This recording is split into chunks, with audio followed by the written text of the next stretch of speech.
기드온과 300명의 용사들은 이제 전쟁에 나아가야 했습니다. 32,000명이었던 기드온의 군대가 300명이 되었습니다. 그러나 적들의 수는 변함없이 13만 5천 명이나 됩니다. 그 많은 수 앞에서 어쩌면 믿음이 흔들리고 다시 두려움이 찾아올 수 있는 그런 상황이었습니다. 그래서 하나님은 두려워하는 기드온에게 믿음을 다시 일으켜 세울 수 있도록 해주시는데요, 먼저 부라라는 부하를 한 명 붙여주셔서 기드온과 함께 있도록 하십니다. 그리고 그와 함께 적진 바로 앞에 가서 적들의 꿈 이야기를 듣게 하십니다. 미디안의 한 군사가 꾼 꿈의 내용과 해몽은 이러합니다. 꿈에 보리떡 한 덩어리가 미디안 진영으로 굴러 들어와서 한 장막에 이르러 그것을 쳐서 무너뜨리는 꿈입니다. 그리고 그에 대한 해몽을 이렇게 하고 있습니다. 이 보리떡 한 덩어리는 다른 것이 아니라 이스라엘 사람 요아스의 아들 기드온의 칼이다. 하나님이 미디안과 그 모든 진영을 그의 손에 넘겨주셨다.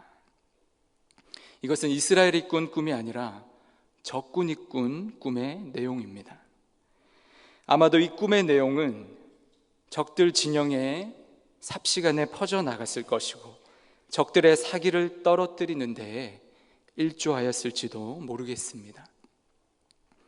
반대로 기드온과 그의 300명의 군사들에게는 이 꿈의 내용이 많은 수의 적군 앞에서 두려워하던 마음을 추스리며 다시 하나님을 향한 신뢰와 믿음을 갖고 전장에 나가도록 하였을 것입니다. 오늘 본문 15절 말씀입니다. 기드온이 그 꿈과 해몽하는 말을 듣고 경배하며 이스라엘 진영으로 돌아와 이르되 일어나라, 여호와께서 미디안과 그 모든 진영을 너희 손에 넘겨주셨느니라. 적들의 꿈과 그 해몽하는 말을 듣고 기드온은 다시금 믿음을 붙잡고 일어날 수 있게 되었습니다.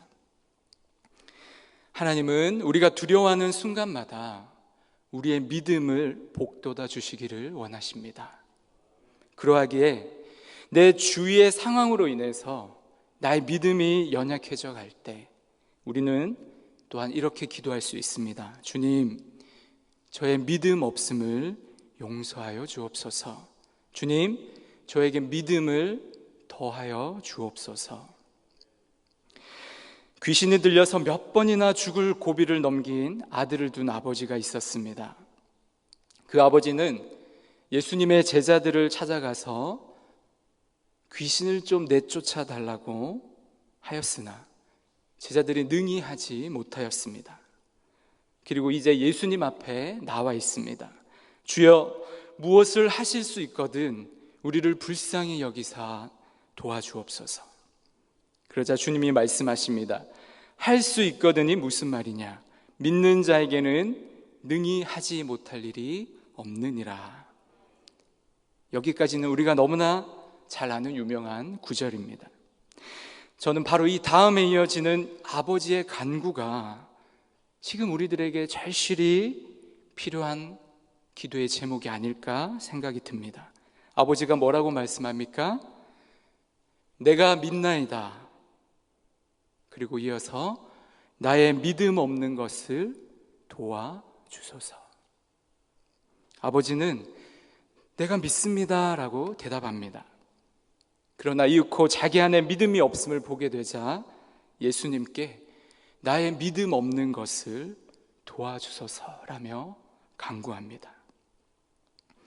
주님께서 우리에게 믿음을 요구하시는데 내 안에 그러한 믿음을 발견할 수 없을 때 우리는 절망할 것이 아니라 겸손히 믿음을 더하여 달라고 기도할 수 있어야 합니다.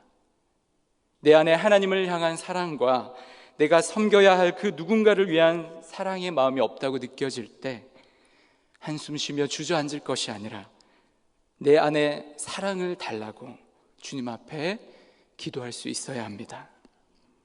하나님은 우리의 믿음이 연약해져 있을 때 우리의 믿음을 다시 일으켜 세워주시기를 원하십니다. 하나님은 우리의 마음에 사랑이 식어져 갈 때 우리 안에 다시금 사랑으로 채워주시기를 원하십니다. 그런데 우리는 눈에 보이는 것을 위해서는 많이 기도하지만 눈에 보이지 않는 것을 위해서는 잘 기도하지 않습니다. 오늘 이 새벽에 우리 성도님들 눈에 보이지 않는 것들을 위해서 기도할 수 있기 원합니다. 하나님께서 내 안에 믿음을 더하여 달라고, 하나님께서 내 안에 사랑을 더하여 달라고 기도하는 여러분들 되시길 축복합니다. 하나님은 기드온의 믿음을 다시 일으켜 세워주시며 기드온을 전장에 내보내십니다. 이제 전장에 나서는 기드온의 전략을 한번 살펴보겠습니다. 하나님께서는 지금껏 비교적 구체적으로 기드온이 행해야 할 일을 가르쳐 주셨습니다. 바알과 아세라상을 부수고 성 꼭대기에서 하나님 앞에 번제를 드리도록 했을 때도 7년 된 수소 가운데 두 번째 수소를 드리라 라고 구체적으로 명령하셨습니다. 그리고 미디안 군대에 맞서 전쟁에 나갈 군인들을 고를 때에도 어떤 이들을 골라야 할지 구체적으로 알려주셨습니다. 그런데 지금 기드온과 300명의 군대가 미디안 진영으로 진격할 때 하나님은 어떻게 해야 할지 아무런 말씀이 없으십니다. 오늘 본문 말씀에 보면 모든 작전을 기드온이 지시하고 있습니다. 아마도 기드온에게 있어야 할 믿음이 장착되어 있기 때문에 그랬을 겁니다. 그런데 이 작전을 보면 좀 어처구니가 없습니다. 300명을 세 대로 나누어 각 손에 나팔과 빈 항아리를 들게 합니다. 항아리의 용도는 적군의 머리를 치기 위한 용도가 아니라 횃불을 넣을 용도입니다. 그들의 손에 들려져 있는 무기는 그게 전부였습니다. 그리고 그들의 전략은 기드온을 따라서 적들의 진영 주위에서 이렇게 외치는 것입니다. 여호와를 위하라, 기드온을 위하라.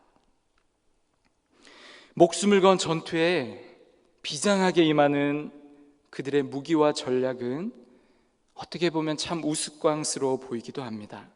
그들의 손에는 칼과 창이 없었습니다. 횃불과 빈 항아리가 그리고 나팔이 그들이 가진 전부였고, 그들에게는 뭔가 그럴듯해 보이는 지략도 책략도 없었습니다. 그들에게는 단지 여호와를 위하고 기드온을 위하는 마음밖에는 없었습니다. 그런데 이것이 그들에게 바로 가장 강력한 무기가 되었습니다. 여호와 하나님을 위하는 마음, 하나님이 세우신 하나님 말씀을 믿고 따르는 그 기드온을 위하는 마음, 그것이 바로 그들의 무기 중에 무기였습니다. 다윗과 골리앗의 싸움을 우리는 기억합니다.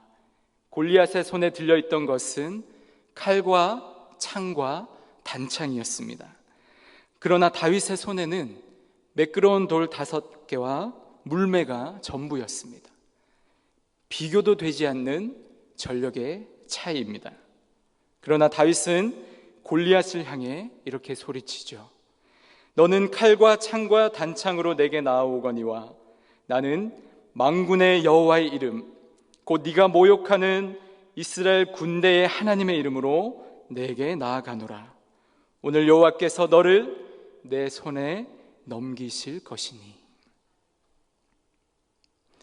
우리는 우리 손에 좀 더 좋은 것, 좀 더 괜찮은 것, 좀 더 다른 사람 보기에 그럴듯한 것이 들려져 있어야만 내가 하나님을 위해 무엇인가 할 수 있을 것 같은 그런 착각 속에 살아갈 때가 있습니다.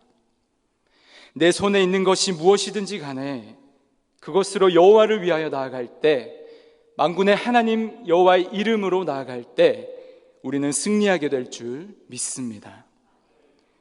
지금 내 손에 들려있는 것이 무엇입니까? 그것이 어떠하든지 우리 마음에 여호와 하나님을 위하는 그 마음, 여호와 하나님의 이름으로 행하고자 하는 그 마음이 있다면 내 손에 들려있는 것이 아무리 보잘것없다 할지라도 그것은 주의 일을 감당하기에 가장 큰 무기가 될 것입니다. 그런데 오늘 말씀해 보니 적진에 뛰어들어가 외치는 그들의 소리가 심상치 않습니다. 오늘 본문 20절 말씀에 이렇게 기록하고 있습니다. 세대가 나팔을 불며 항아리를 부수고 왼손에 횃불을 들고 오른손에 나팔을 불며 외쳐 이르되 여호와와 기드온의 칼이다 하고, 그들의 손에 들려있던 것은 분명히 횃불이 든 항아리와 나팔이었습니다. 그런데 그들이 외치는 소리는 여호와와 기드온의 칼이다입니다. 항아리가 칼로 바뀐 게 아니죠. 나팔이 칼로 바뀐 게 아닙니다. 그들의 눈에 보이지 않았던 그 무엇인가가 보였던 것입니다. 그것은 횃불도 아니었고 항아리도 아니었으며 나팔도 아니었습니다. 그들이 본 것은 여호와 하나님의 칼이었습니다. 하나님께서 그들의 믿음의 눈을 열어주셔서 자신의 손에 들려있는 하나님의 칼을 보게 하셨던 것입니다.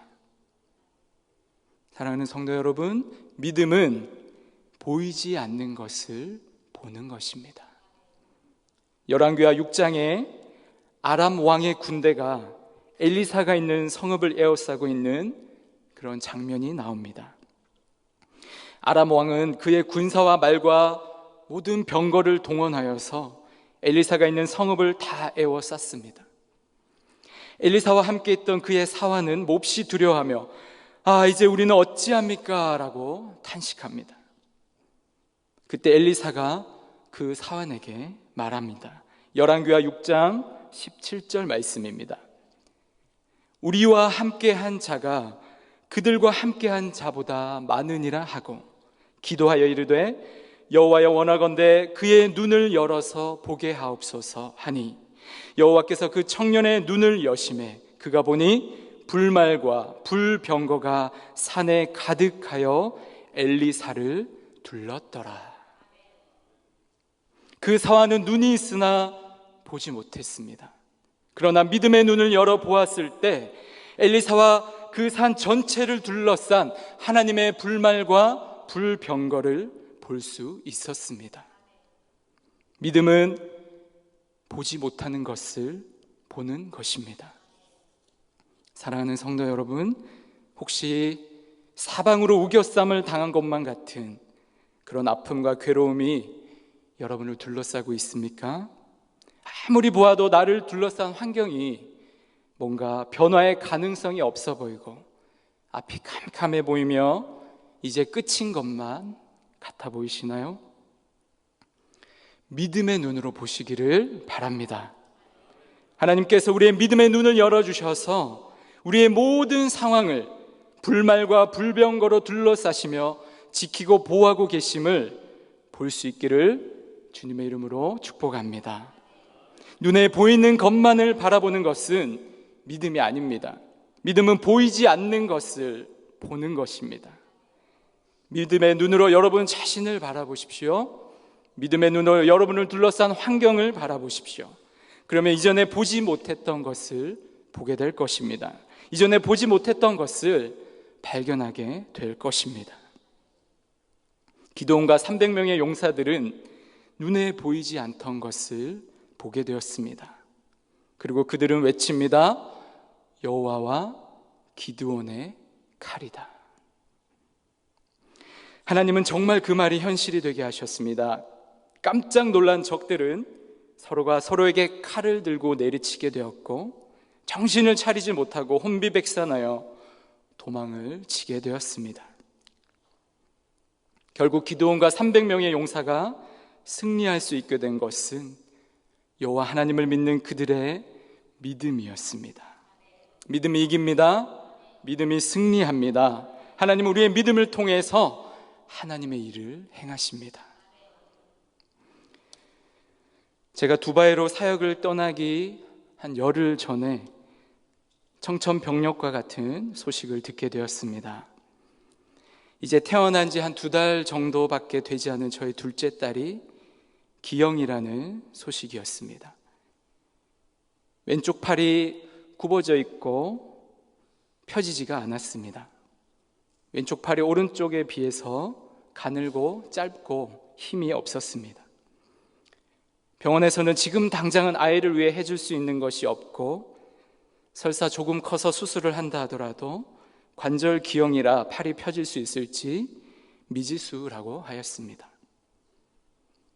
우리는 사역을 위해 두바이를 가야 할지 말아야 할지 고민하지 않을 수 없었습니다. 만약 한국에 그대로 있게 된다면 딸아이의 팔을 고치기 위해 다른 병원을 더 알아보고 수술할 수 있는 방법을 찾을 수도 있을 것 같았습니다. 그리고 그 당시 두바이는 생각만큼 의료 수준이 그리 높지 않아서 두바이에 있는 사람들도 한국으로 와서 수술을 받는 상황이었습니다. 저 아내는 모든 걸 주님께 맡기고 두바이에서의 사역을 위해 떠나기로 하였습니다. 두바이로 떠나는 그날은 우리 둘째 아이가 100일이 되는 날이었습니다. 두바이에 도착한 첫 주일 예배의 설교 제목이 왼손잡이 에웃이었습니다. 한쪽 팔에 장애가 있어서 사용하지 못하는 에웃이 이스라엘 백성을 구원하는 내용이었습니다. 목사님의 설교 중에 한 구절이 저의 마음을 파고들었습니다. 하나님이 에웃의 오른팔이 되어주셨다. 이 한 말씀이 저에게 주시는 하나님의 음성으로 들렸습니다. 하나님이 우리 아이의 왼팔이 되어주셔서 이 아이가 일평생 하나님만 의지하며 살아가는 아이가 되게 하실 것이다 라는 그 작은 믿음이 제 안에 생기게 되었습니다. 아이가 자라면서 왼쪽 팔이 약해 다른 아이들처럼 기어다니지 못하고 넘어져도 한쪽 팔에 의지해서 겨우겨우 일어나는 모습을 보면서 저는 늘 마음으로 속삭였습니다. 하나님이 저 아이의 왼팔이 되신다. 자신의 연약한 팔을 바라보면서 일평생 하나님을 의지하는 자로 자라날 것이다. 하나님은 두바이에서 저와 우리 가정에게 정말 놀라운 은혜와 축복을 부어주셨습니다. 하나님께 맡기며 내디딘 두바이로의 발걸음이 결코 헛되지 않게 해주셨고 몇 년 되지 않아 딸아이의 팔도 수술받게 해주셨습니다. 우리는 눈에 보이는 것만을 믿는 사람들이 아닙니다. 우리는 눈에 보이지 않는 것을 믿습니다. 눈에 보이는 환경은 우리를 실패와 절망으로 넘어뜨리려 하지만 눈에 보이지 않는 하나님을 바라보았을 때 우리 안에 새로운 소망이 솟아날 줄 믿습니다.